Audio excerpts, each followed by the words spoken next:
Bonfire stories. এসো ভয়কে নতুনভাবে ভয় পেতে শিখি। বনফায়ার স্টোরিজের তৃতীয় গল্পে তোমাদের সবাইকে স্বাগত। গত দুটি গল্পে অবাধ ভালোবাসার জন্য অনেক ধন্যবাদ। এরকমভাবেই আমাদের পাশে থেকো আর আমাদের গল্পগুলোকে আরও ভালোবাসতে থাকো।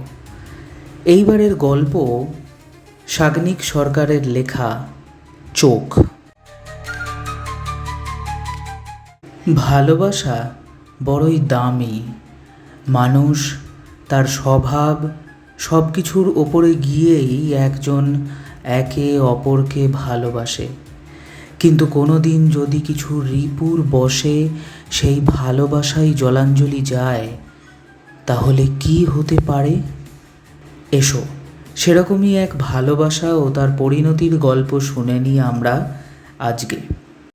একটি ছেলে ও একটি মেয়ের মিষ্টি এক প্রেমের গল্প হতে পারত এই কাহিনী, কিন্তু এই কিন্তু শব্দটাই দিল সমস্তটা মাটি করে।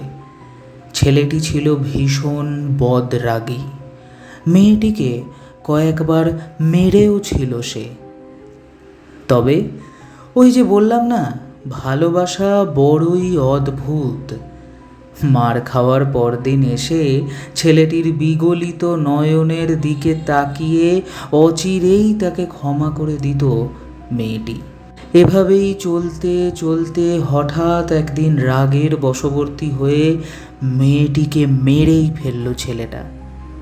অদ্ভুতভাবে সেই রাতেই সমস্ত বন্দোবস্ত করে দেশ থেকে পালিয়ে গেল ছেলেটা চিরতরে। তারপর হ্যালো, আমি রূপসা। আমি একজন ক্রাইম জার্নালিস্ট। এই সবে স্টেটস থেকে ফিরলাম। ক্রাইমের দুনিয়াটা না বড়ই অদ্ভুত। কে, কেন আর কখন এই জগতে ঢুকবে আর পৃথিবী তাকে কীরমভাবে গ্রহণ করে নেবে সেটা কারোরই জানা নেই। এই গল্পটা আমার জীবনের সবচেয়ে ভয়ঙ্কর সত্যের মুখোমুখি হওয়ার গল্প। আমার ছোটবেলার বান্ধবী মারা গেছে আজকে 15 বছর হলো। কদিন হলো তার বাবা ডক্টর বীরেন চট্টোপাধ্যায়ের ব্যাপারে কাগজে কিছু খবর দেখলাম, তাই নিজেই উদ্যোগী হয়ে এখানে ছুটে আসি বলতে পারেন। শুরু করা যাক তাহলে। ঘটনাস্থল বোলপুরের পাশের এক নিস্তব্ধ গ্রাম, আর কেন্দ্রবিন্দু এক ভগ্নপ্রায় পুরনো বাড়ি, যেখানে মানুষ হারিয়ে যায় আর ফিরে আসে না। একটি বিশাল পুরনো বাড়ি, জানলার পর্দা একটু একটু নাড়া দিচ্ছে হাওয়ায়। রূপসা নামছে একটি লোকাল বাস থেকে। গ্রাম্য পরিবেশ, কিছু লোক তাকে অবাক হয়ে দেখছে। আচ্ছা, বলছি ওই বীরেন চট্টোপাধ্যায়ের বাড়িটা কি ওদিকেই পড়বে তো? হ্যাঁ গো দিদিমণি, ওই যে রাস্তাটা সোজা চলে গেছে ওরই শেষ প্রান্তে। কিন্তু তোমার কি দরকার ওদিকে যাওয়ার? আমি একজন সাংবাদিক, আমি কলকাতা থেকে আসছি। কিছু ওই নিখোঁজ লোকের খোঁজে এসছি বলতে পারেন। ওই বাড়ির জানালায় একখান চোখ আছে, যে একবার দেখে সে আর ফেরে না। কেন, মানে এরকম কেন বলছেন? কখনো ঘটেছে নাকি এরকম? আর একটা চোখ মানে? ঘটেছে কি বলছেন দিদিমণি, ঘটে, প্রতিদিন ঘটে, মাঝে মাঝেই ঘটে। এই তো গত হপ্তায় দুটো ছেলে ঘুরতে এছিল আর ফেরেনি। কত বারণ করলাম, শুনলে তো? রূপসার মনে পড়ে গেল গত সপ্তাহে তাদের কাগজেই বেরিয়েছিল না খবরটা, রমেন আর কি জানি নাম, হ্যাঁ কুণাল, এই গ্রামেই এসেছিল আর ফেরেনি। ঘরের ভেতর ধূলি ধূসরিত আসবাবপত্র, পুরনো কাগজপত্র, ডায়েরি, কাঁচের বোতল আর অদ্ভুত সব চিহ্ন আঁকা দেওয়ালে। ঘরে একটি ম্যানিকুইন বা কাঠের পুতুল, যার মুখে যেন জীবন্ত মানুষের ছাপ, চোখে একটা অদ্ভুত গ্লাস আই। সেটি দেখে থমকে দাঁড়িয়ে পড়ল রূপসা। এ যে অবিকল তার 15 বছর আগের বান্ধবী নিধি। ঘরের মধ্যে একটা কাঠের পুতুল, মুখটা অবিশ্বাস্যভাবে জীবন্ত, আর তার চোখ, বাবা, মনে হচ্ছিল আমাকেই দেখছে।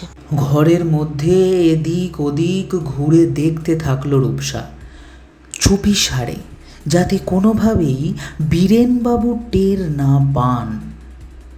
ঘুরতে ঘুরতে রূপসার মনে হচ্ছিল কেউ যেন নজর রেখেছে তার ওপর সব সময়, অথচ কাউকেই দেখতে পেল না সে। প্রায় 1 ঘন্টা খানা তল্লাশির পর হঠাৎ রূপসা খুঁজে পেল একটা দরজা নিচে নেমে যাওয়ার। নিচটা বড্ড অন্ধকার, তাও সাহসে ভর করে যেই 1 পা রেখেছে সিঁড়িতে, অমনি পুরনো সিঁড়ির শব্দ আর অনতি পরেই এক বাঁজখাই গলার আওয়াজ। কে কে ওখানে? ভয়ে রূপসা কোনো রকমে সেখান থেকে পালিয়ে বাঁচল। তারপর সোজা তার হোটেল, মানে বোলপুর শহরে। রূপসা বিছানায় ঘুমোচ্ছে। তুমি জড়িত ভীষণ ভাবে গল্পের সাথে তুমিও জড়িত। সে আসবে, তাকে আসতেই হবে, তাকে আমি এনেই ছাড়ব। সে হঠাৎ জেগে ওঠে, নাক দিয়ে রক্ত পড়ছে। বালিশের নিচে হাতড়ে দেখে কিছু কাঁচের টুকরো। ঘুম ভেঙে দেখি আমার নাক দিয়ে রক্ত, বালিশের তলা একটা গ্লাস আইয়ের টুকরো। কি করে হলো, কখন হলো, কাচের টুকরোটা বা কি করে আমার বালিশের তলা এলো, কিছুই বুঝতে পারলাম না। কেনই বা হচ্ছে এগুলো আমার সাথে, কে জানে। পরদিন সকালে রূপসা সোজা স্থানীয় থানায় যায়। স্যার, বীরেনবাবুর বাড়িটা বড়ই অদ্ভুত। আমি ওর বাড়িতে কিছু খুঁজে পেয়েছি। আপনারা প্লিজ তাড়াতাড়ি চলুন, আমার মনে হচ্ছে লোকটা কিছু লুকাচ্ছে। বোলপুরে আসার আগেই সে কথা বলে রেখেছিল এখানকার থানায়, তাই এক্ষেত্রে তাকে আর বেগ পেতে হলো না। কনস্টেবল সহ তারা আবার সেই বাড়িতেই ফিরে আসে।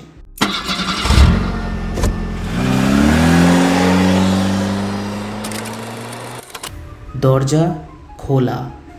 ঢুকে দেখে বীরেনবাবু তার শোয়ার ঘরের ছাদ থেকে ঝুলছেন।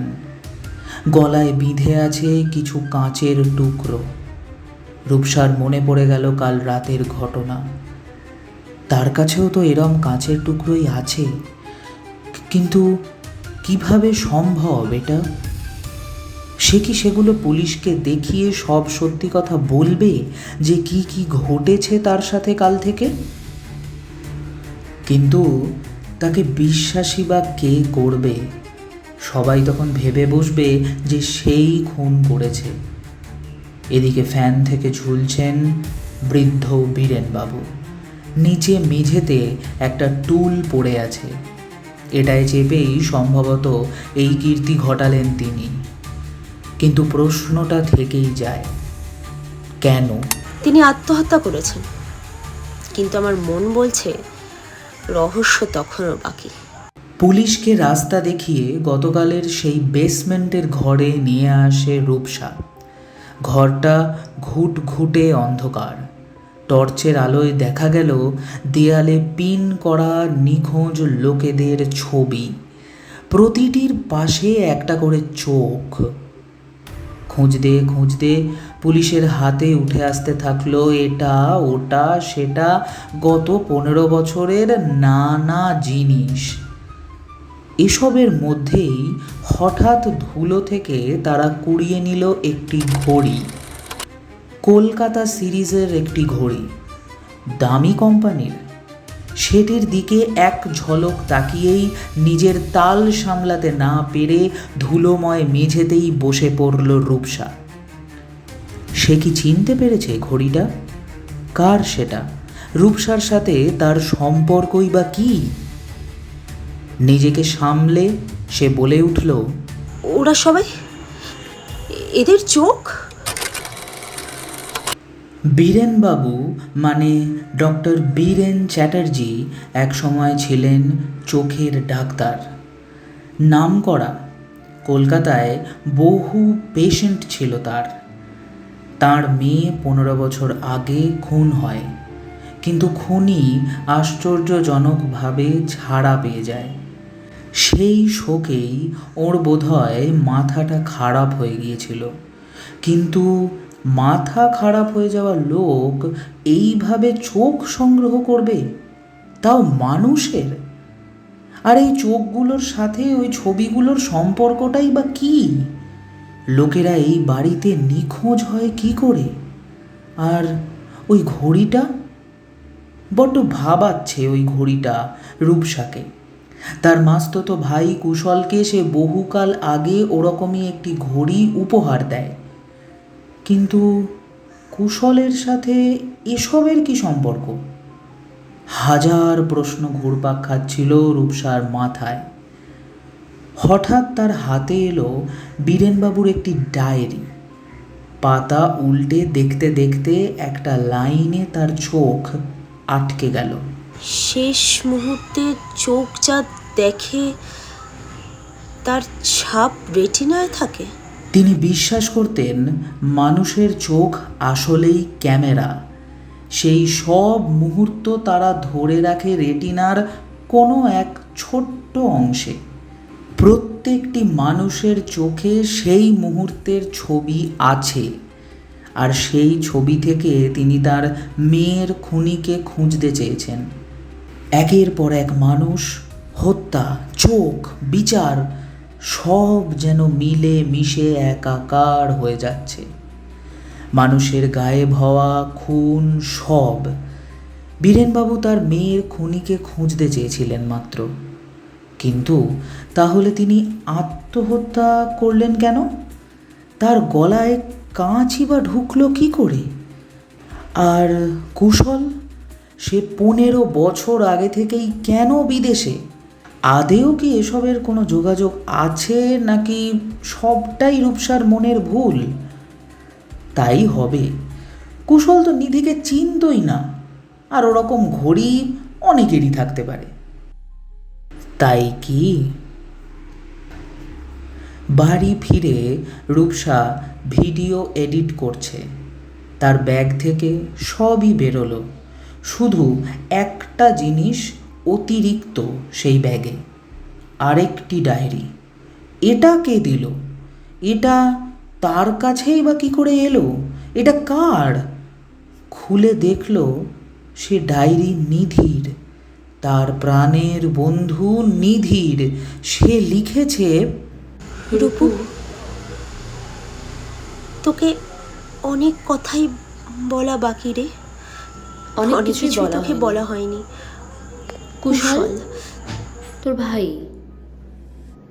ওর সাথে আলাপ অনেক দিনের। কি করে ভালোবাসলাম বুঝিনি।